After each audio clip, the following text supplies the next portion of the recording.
राज्यपाल अभिभाषण पर चर्चा होगी। 9 तरीका। Honorable Speaker, I present the budget for 25-26. This budget continues our government's efforts to A. Accelerate growth, B. Secure inclusive development, C. Invigorate private sector investments, D. Uplift household sentiments, and E. Enhance spending power of India's rising middle class. Together, we embark on a journey to unlock our nation's tremendous potential for greater prosperity and global positioning under the leadership of Honorable Prime Minister Shri Narendra Modi. As we complete the first quarter of the 21st century, continuing geopolitical headwinds suggest lower global economic growth over the medium term. However, our aspiration for a Vikasit Bharat inspires us, and the transformative work we have done during our government's first 2 terms guides us to march forward resolutely. Our economy is the fastest growing among all major economies. Our development track record for the past 10 years and structural reforms have drawn global attention. Confidence in India's capability and potential has only grown in this period. We see the next 5 years as a unique opportunity to realize Sabka Vikas, stimulating balanced growth of all regions. The great Telugu poet and playwright Gurujada Apparao had said, "Deshamante matti kadoy, deshamante manushuloy," meaning a country is not just its soil, a country is its people. In line with this, for us, Vikasit Bharat encompasses zero poverty, 100% quality good school education, access to high quality, affordable and comprehensive health care, 100% skilled labor with meaningful employment, 70% women in economic activities, and farmers making our country the food basket of the world. In this budget, the proposed development measures span 10 broad areas, focusing on Garib, youth, Annadata, and Nari, spurring agricultural growth and productivity, building rural prosperity and resilience, taking everyone together on an inclusive growth path, boosting manufacturing and furthering Make in India, supporting MSMEs, enabling employment-led development, investing in people, economy, and innovation, securing energy supplies, promoting exports, and nurturing innovation.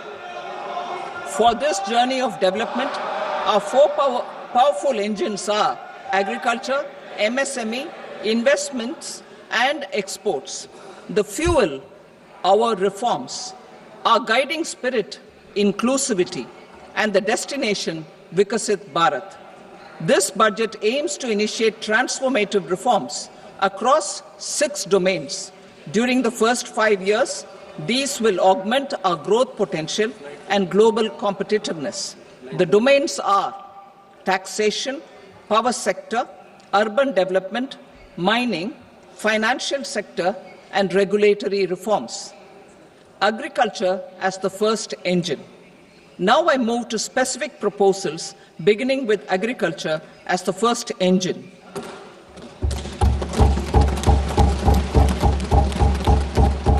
Prime Minister Dhan Dhanya Krishi Yojana, developing agri-districts program. Motivated by the success of the aspirational district program, our government will undertake a Prime Minister Dhan Dhanya Krishi Yojana in partnership with states. Through the convergence of existing schemes and specialized measures, the program will cover 100 districts with low productivity, moderate crop intensity, and below average credit parameters. It aims to 1. Enhance agricultural productivity, 2. Adopt crop diversification and sustainable agricultural practices. 3. Augment post-harvest storage at the panchayat and block level. 4. Improve irrigation facilities. And 5. Facilitate availability of long-term and short-term credit. This program is likely to help 1.7 crore farmers. Building rural prosperity and resilience. A comprehensive multi-sectoral rural prosperity and resilience program will be launched in partnership with the states. This will address underemployment in agriculture through skilling, investment, technology, and invigorating the rural economy. The goal is to generate ample opportunities in rural areas so that migration is an option but not a necessity. The program will focus on rural women, young farmers, rural youth, marginal and small farmers, and landless families. The details are in Annexure A. Domestic best practices will be incorporated, and appropriate technical and financial assistance will be sought from multilateral development banks. In Phase 1, 100 developing agri-districts will be covered. Atmanirbharta in pulses. Our government is implementing the National Mission for Edible Oil Seed for achieving Atmanirbharta in edible oils. Our farmers have the capability to grow enough for our needs and more. 10 years ago, we made concerted efforts and succeeded in achieving near self-sufficiency in pulses. Farmers responded to the need by increasing the cultivated area by 50%, and government arranged for procurement and remunerative prices. Since then, with rising incomes and better affordability, our consumption of pulses has increased significantly. Our government will now launch a 6-year mission for Atmanirbharta in pulses with a special focus on Tuar, Urad and Masoor. Details are in Annexure B. Central agencies such as NAFED and NCCF will be ready to procure these 3 pulses as much as offered during the next 4 years from farmers who register with these agencies and enter into agreements.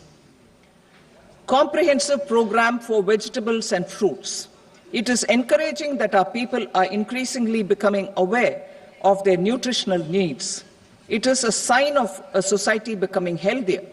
With rising income levels, the consumption of vegetables, fruits, and Sri Anna is increasing significantly.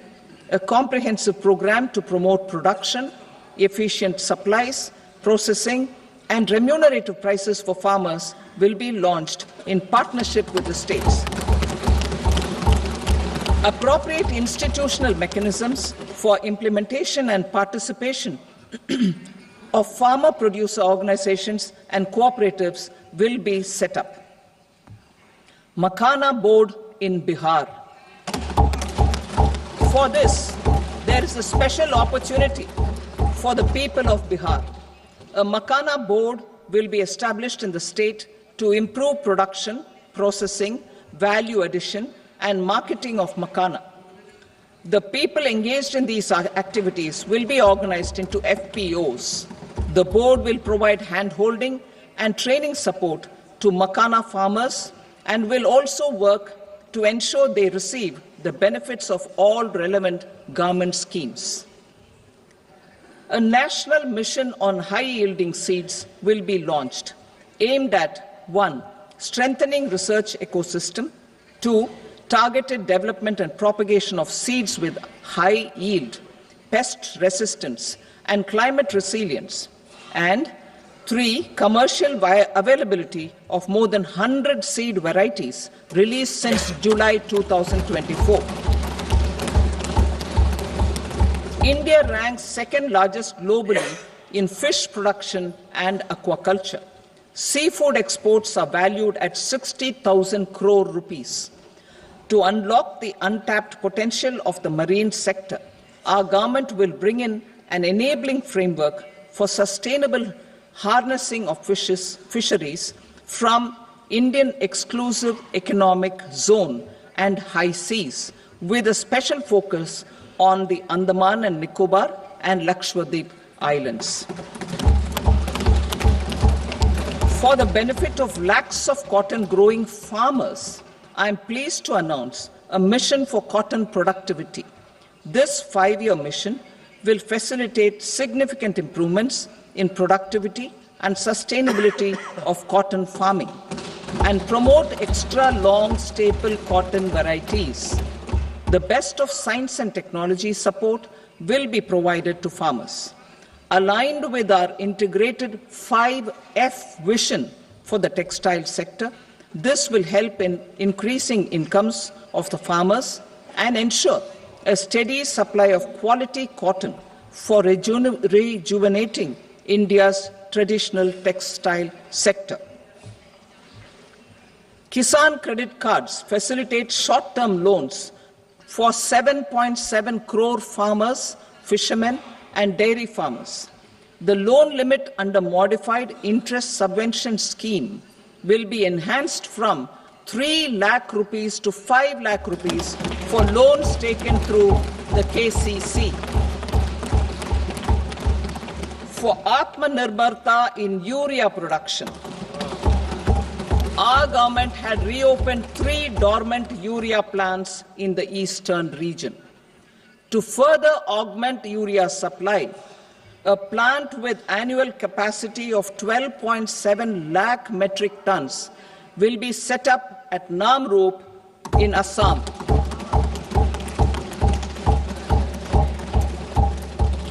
India Post, with 1.5 lakh rural post offices, complemented by the India Post Payment Bank and a vast network of 2.4 lakh Dak Sevaks, will be repositioned to act as a catalyst for the rural economy. Details are at Annexure C. India Post will also be transformed as a large public logistics organization. This will meet the rising needs of Vishwakarmas, new entrepreneurs, women, self-help groups, MSMEs, and the large business organizations. Our government will provide support to NCDC for its lending operations for the cooperative sector. MSMEs as the second engine.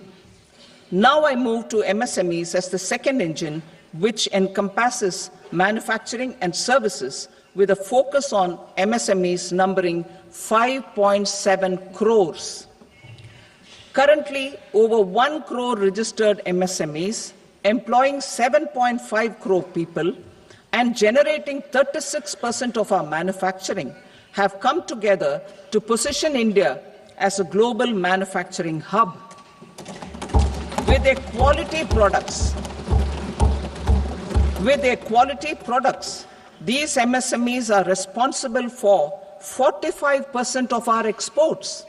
To help them achieve higher efficiencies of scale, technological upgradation, and better access to capital, the investment and turnover limits for classification of all MSMEs will be enhanced to 2.5 and 2 times respectively. This will give them the confidence to grow and generate employment for our youth. The details are given in Annexure D. To improve access to credit, the credit guarantee cover will be enhanced. First, for micro and small enterprises from 5 crore to 10 crore rupees, leading to additional credit of 1.5 lakh crores in the next 5 years. Second, for startups from 10 crore rupees to 20 crore rupees, with the guarantee fee being moderated to 1% for loans in 27 focus sectors which are important for Atmanirbhar Bharat. And for well-run exporter MSMEs, for term loans up to 20 crore rupees. Also for the micro enterprises, we will introduce customized credit cards with a 5 lakh rupee limit for micro enterprises registered on Udyam portal. In the first year, 10 lakh such cards will be issued. Fund of funds for startups. The alternate investment fund, AIFs, for startups have received commitments of more than 91,000 crores rupees. These are supported by the fund of funds set up with the Government of India's contribution of 10,000 crore rupees. Now, a new fund of funds with expanded scope and a fresh contribution of another 10,000 crore rupees will be set up. A new scheme will be launched for 5 lakh women, scheduled castes and scheduled tribes, first-time entrepreneurs. This will provide term loans up to 2 crore rupees during the next 5 years. The scheme will incorporate lessons from the successful Stand Up India scheme. Online capacity building for entrepreneurship and managerial skills will also be organized. Measures for labor-intensive sectors. To promote employment and entrepreneurship opportunities in labor-intensive sectors, our government will undertake specific policy and facilitation measures. To enhance the productivity, quality, and competitiveness of India's footwear and leather sector, a focused product scheme will be implemented. The scheme will support design capacity, component manufacturing, and machinery required for production of non-leather quality footwear, besides the support for leather footwear and products. The scheme is expected to facilitate employment for 22 lakh persons, generate over 4 lakh crore rupees, and exports of over 1.1 lakh crore rupees. Measures for the toys sector. Building on the National Action Plan for Toys, we will implement a scheme to make India a global hub for toys.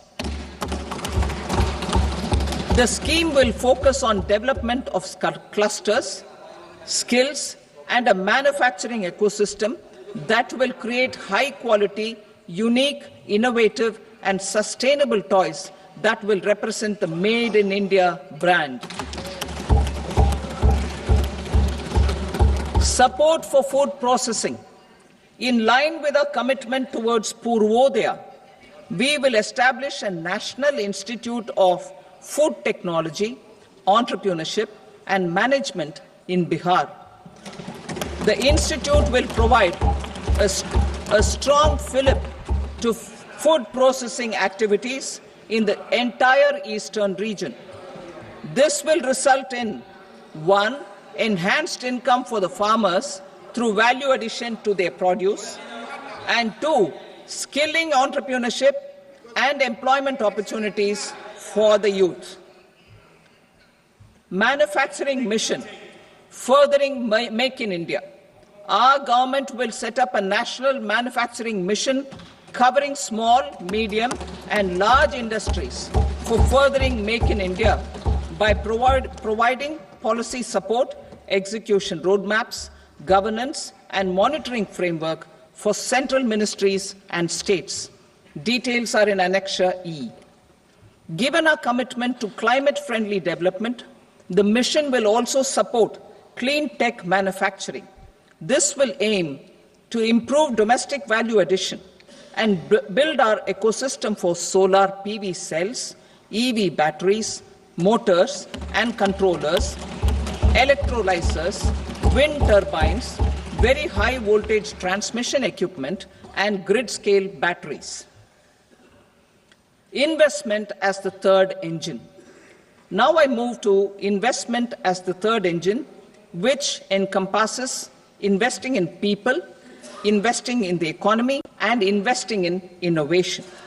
Investing in people. Saksham Anganwadi and Poshan 2 program provides nutritional support to more than 8 crore children, 1 crore pregnant women and lactating mothers all over the country, and about 20 lakh adolescent girls in aspirational districts and the Northeast region. The cost norms for these nutritional support will be enhanced appropriately. Atal Tinkering Labs. 50,000 Atal Tinkering Labs will be set up in government schools in the next 5 years to cultivate the spirit of curiosity and innovation and foster a scientific temper among young minds. Broadband connectivity to government secondary schools and PHCs. Broadband connectivity will be provided to all government secondary schools and primary health centers in rural areas under the BharatNet project. Bharatiya Bhasha Pustak Scheme. We propose to implement a Bharatiya Bhasha Pustak scheme to provide digital form Indian language books for schools and for higher education. This aims to help students understand their subjects better and in their language. National Centers of Excellence for Skilling. Building on the initiative announced in the July 24 budget, 5 national centers of excellence for skilling will be set up with global expertise and partnerships to equip our youth with the skills required for Make for India, Make for the World manufacturing. The partnership will cover curriculum design, training of trainers, and a skills certification framework and periodic reviews. Expansion of capacity in IITs. Total number of students in 23 IITs has increased 100% from 65,000 to 1.35 lakh in the past 10 years.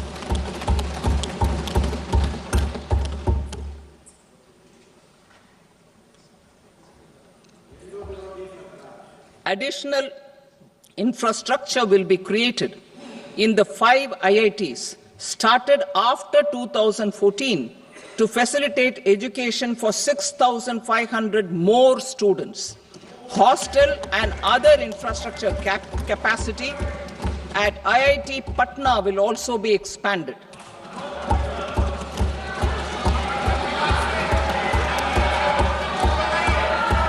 Center of Excellence.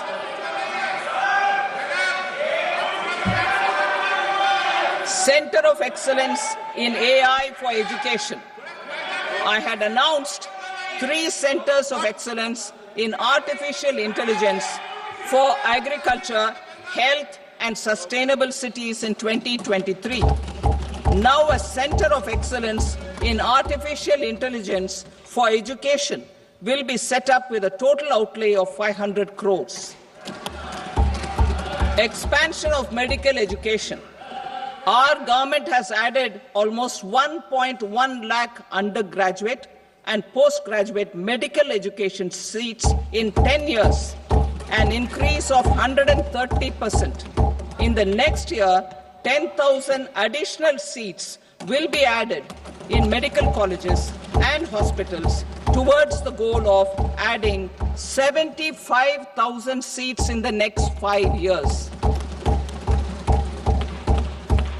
Daycare cancer centers in all district hospitals.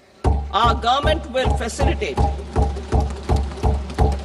setting up of daycare cancer centers in all district hospitals in the next 3 years. 200 centers will be established in 25-26 itself. Strengthening urban livelihoods.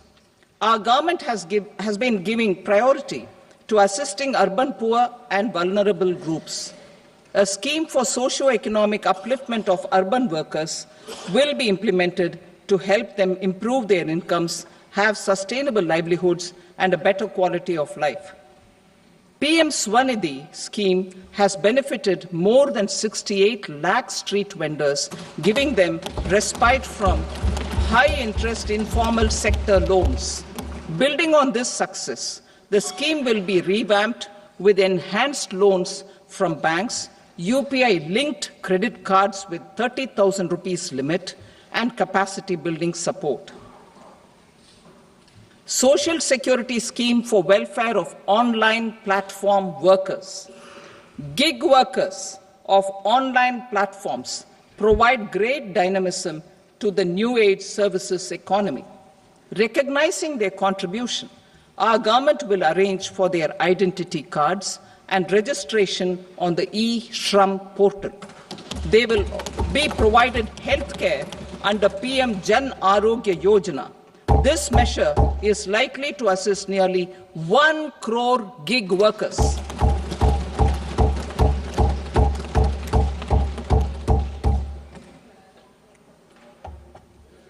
Investing in the economy, public-private partnership in infrastructure.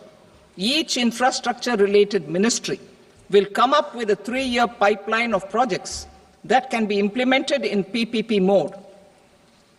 States will also be encouraged to do so and can seek support from the India Infrastructure Project Development Fund, which is a scheme to prepare PPP proposals. Support to states for infrastructure.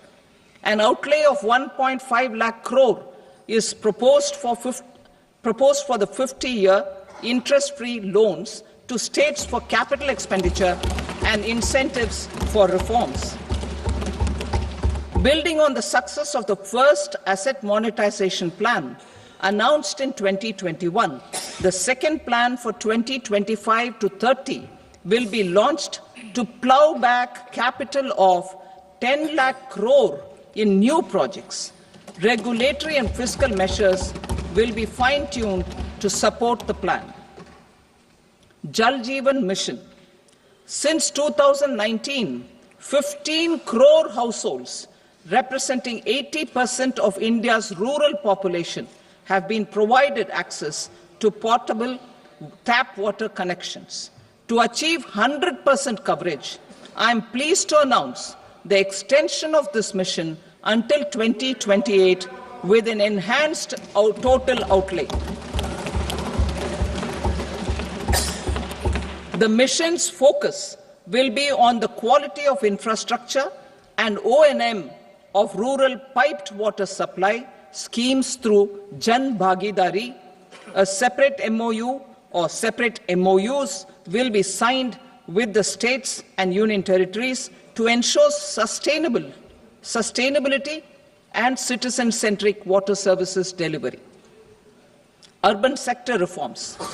Building on the July budget proposals, urban sector reforms related to governance, municipal services, urban land and planning will be incentivized. Urban Challenge Fund. The government will set up an urban challenge fund of 1 lakh crore rupees to implement the proposals for cities as growth hubs, creative redevelopment of cities, and for water and sanitation purposes announced in the July budget. This fund will finance up to 25% of the cost of bankable projects, with a stipulation that at least 50% of the cost is funded from bonds, bank loans, and PPPs. An allocation of 10,000 crore is proposed in 2025-26. Power sector reforms. We will incentivize electricity distribution reforms and augmentation of intra-state transmission capacity by states. This will improve financial health and capacity of electricity companies. Additional borrowing of 0.5% of GSDP will be allowed to states contingent on these reforms. Nuclear energy mission for Vikasit Bharat. Development of at least 100 gigawatt of nuclear energy by 2047 is essential for our energy transition efforts. For an active partnership with the private sector towards this goal, amendments to the Atomic Energy Act and the Civil Liability for Nuclear Damage Act will be taken up. a nuclear energy mission for research and development of small modular reactors with an outlay of 20,000 crore will be set up. At least 5 indigenously developed small modular reactors will be operationalized by 2033. Shipbuilding. The shipbuilding financial assistance policy will be revamped to address cost disadvantages. This will also include credit notes for shipbreaking in Indian yards to promote the circular economy. Large ships above a specified size will be included in the infrastructure harmonized master list. Shipbuilding clusters will be facilitated to increase the range, categories, and capacity of ships. This will include additional infrastructure, facilities, skilling, and technology to develop the entire ecosystem. Maritime Development Fund. For long-term financing for the maritime industry, a Maritime Development Fund with a corpus of 25,000 crore rupees will be set up. This will be for distributed support and promoting competition. This will have up to 49% contribution by the government, and the balance will be mobilized from ports and from private sector. UDAN regional connectivity schemes. UDAN has enabled 1.5 crore middle-class people to meet their aspirations for speedier travel. The scheme has connected 88 airports, and operationalized 619 routes. Inspired by that success, a modified UDAN scheme will be launched to enhance regional connectivity to 120 new destinations and carry 4 crore passengers in the next 10 years. 4 crore additional passengers in the next 10 years. The scheme will also support helipads and smaller airports in hilly, aspirational, and northeast regional districts. Greenfield airports will be facilitated in Bihar to meet the future needs of the state. These will be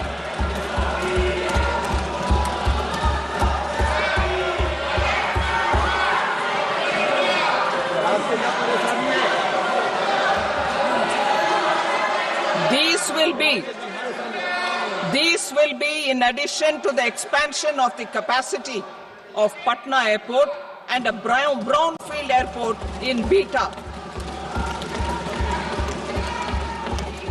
Western Kosi Canal project in Mithilanchal. Financial support will be provided for the Western Kosi Canal ERM project, benefiting a large number of farmers cultivating over 50,000 hectares of land in the Mithilanchal region of Bihar. Mining sector reforms. Mining sector reforms, including those for minor minerals, will be encouraged through sharing of best practices and institutions of a state mining index. A policy for recovery of critical minerals from tailings will be brought out. Under the special window for affordable and mid-income housing, SWAMI, 50,000 dwelling units in stressed housing projects have been completed and keys handed over to home buyers. Another 40,000 units will be completed in 2025, further helping middle-class families who were paying EMIs on loans taken for apartments while also paying rent for their current dwellings. Building on this success, SWAMI Fund 2 will be established as a blended finance facility with contribution from the government, banks, and private investors. This fund of 15,000 crore rupees will aim for expeditious completion of another 1 lakh units. PM Gati Shakti data for private sector. for furthering PPPs and assisting the private sector in project planning, access to relevant data and maps from the PM Gati Shakti portal will be provided.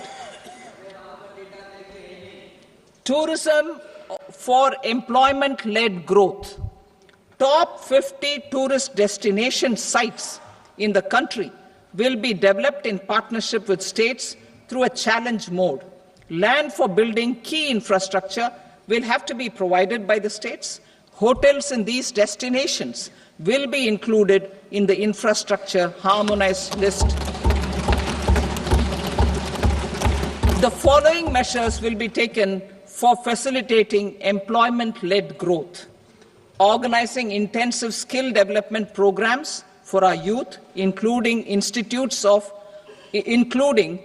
institutes of hospitality management. Providing mudra loans for homestays. Improving ease of travel and connectivity to tourist destinations. Providing performance-linked incentives to states for effective destination management, including tourist amenities, cleanliness, and marketing efforts, and introducing streamlined e-visa facilities along with visa fee waivers for certain tourist groups.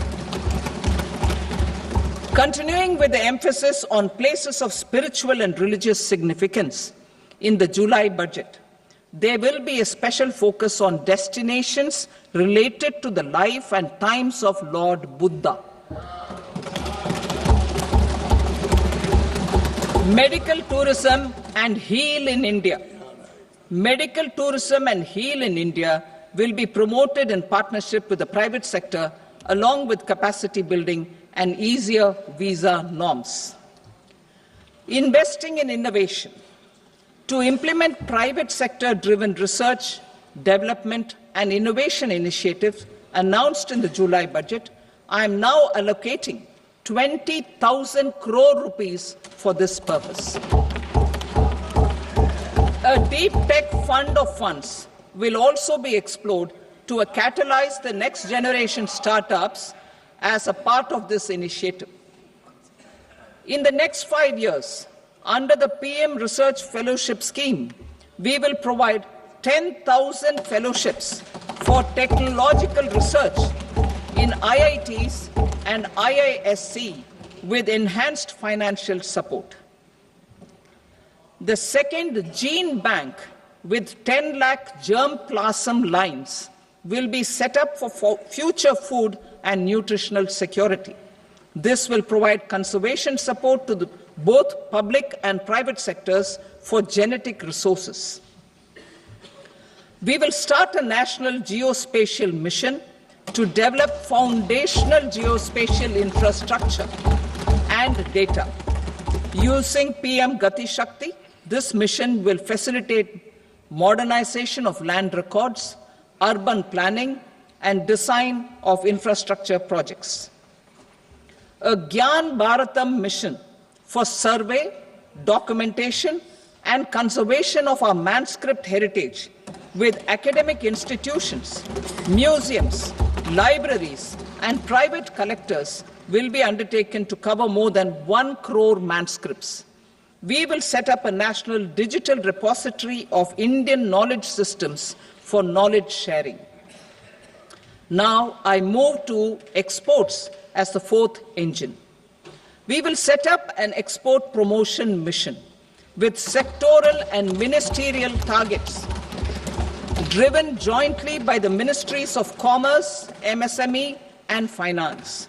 It will facilitate easy access to export credit, cross-border factoring support, support to MSMEs to tackle non-tariff measures in overseas markets.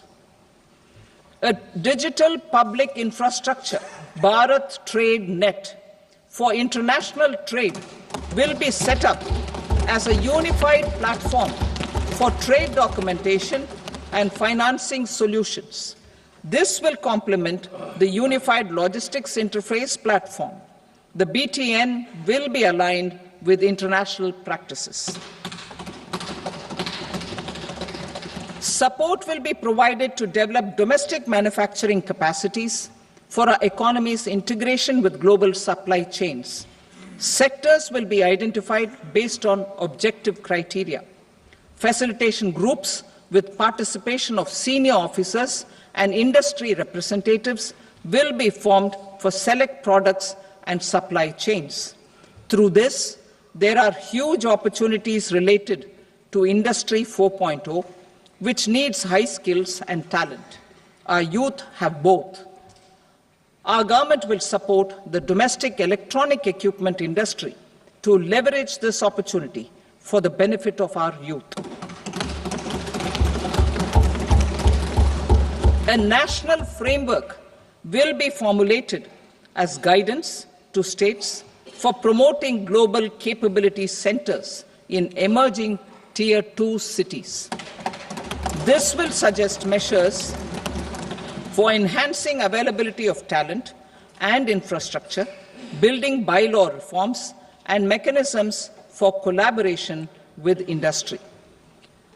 Our government will facilitate upgradation of infrastructure and warehousing for air cargo, including high-value perishable horticultural produce.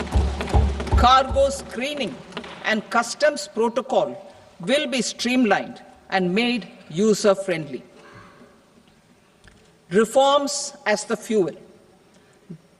Over the past 10 years, our government has implemented several reforms for convenience of taxpayers, such as faceless assessment, 2, taxpayer charter, 3, faster returns, 4, almost 99% returns being on self-assessment, and 5, Vivad Se Vishwas scheme.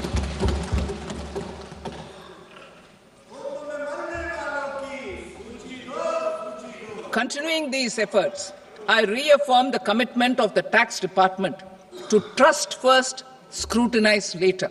I also propose to introduce the new income tax bill next week. I will detail the indirect tax reforms and changes in direct taxes in Part B. Financial sector reforms. The FDI limit for the insurance sector will be raised from 74 to 100%. This enhanced limit will be available for those companies which invest the entire premium in India. The current guardrails and conditionalities associated with foreign investment will be reviewed and simplified. The services of India Post Payment Bank will be deepened and expanded in rural areas. NABFID will set up a partial credit enhancement facility for corporate bonds for infrastructure. Public sector banks will develop Grameen Credit Score framework to serve the credit needs of SHG members and people in rural areas. A forum for regulatory coordination and development of pension products will be set up. To implement the earlier announcement on simplifying the KYC processes, the revamped Central KYC Registry will be rolled out in 2025. We will also implement a streamlined system for periodic updating. Requirements and procedures for speedy approval of company mergers will be rationalized. The scope for fast-track mergers will also be widened and the process made simpler. As proposed in the interim budget, we signed bilateral investment treaties with 2 countries in 2024 to encourage sustained foreign investment, and in the spirit of First Develop India, the current model BIT will be revamped and made more investor-friendly. In the last 10 years, in several aspects, including financial and non-financial, our government has demonstrated a steadfast commitment to ease of doing business. We are determined to ensure that our regulations must keep up with technological innovations and global policy developments. A light-touch regulatory framework based on principles and trust will unleash productivity and employment. Through this framework, we will update regulations that were made under old laws. To develop this modern, flexible, people-friendly, and trust-based regulatory framework appropriate for the 21st century, I propose 4 specific measures. A high-level committee for regulatory reforms will be set up for a review of all non-financial sector regulations, certifications, licenses, and permissions. The committee will be expected to make recommendations within a year. The objective is to strengthen trust-based economic governance and take transformational measures to enhance ease of doing business, especially in matters of inspection and compliances. States will be encouraged to join in this endeavor. An investment friendliness index of states will be launched in 2025 to further the spirit of competitive, cooperative federalism. Under the Financial Stability and Development Council, a mechanism will be set up to evaluate impact of the current financial regulations and subsidiary instructions. It will also formulate a framework to enhance their responsiveness and development of the financial sector. In the Jan Vishwas Act 2023, more than 180 legal provisions were decriminalized. Our government will now bring up the Jan Vishwas Bill 2.0 to decriminalize more than 100 provisions in various laws. I now move to fiscal policy. In the July budget, I had committed to staying the course for fiscal consolidation. Our endeavour will be to keep the fiscal deficit each year such that central government debt remains on a declining path as a percentage of the GDP. The roadmap for the next 6 years has been detailed in the FRBM statement. Revised estimates for 2024-25. The revised estimate of the total receipts other than borrowings is 31.47 lakh crore rupees, of which the net tax receipts are 25.57 lakh crore rupees. The revised estimate of the total expenditure is 47.16 lakh crore rupees, of which the capital expenditure is about 10.18 lakh crore rupees. The revised estimate of the fiscal deficit is 4.8% of the GDP. Budget estimates for 25-26. Coming to 25-26, the total receipts other than borrowings and total expenditure are estimated at 34.96 lakh crore rupees and 50.65 lakh crore rupees respectively. The net tax receipts are estimated at 28.37 lakh crore rupees. The fiscal deficit is estimated to be 4.4% of GDP. To finance the fiscal deficit, the net market borrowings from dated securities are estimated at 11.54 lakh crore. The balance financing is expected to come from small savings and other sources. The gross market borrowings are estimated at 14.82 lakh crore rupees. I will now move to Part B. Indirect taxes. My proposals relating to customs aim to rationalize tariff structure and address duty inversion. These will also support domestic manufacturing and value addition, promote exports,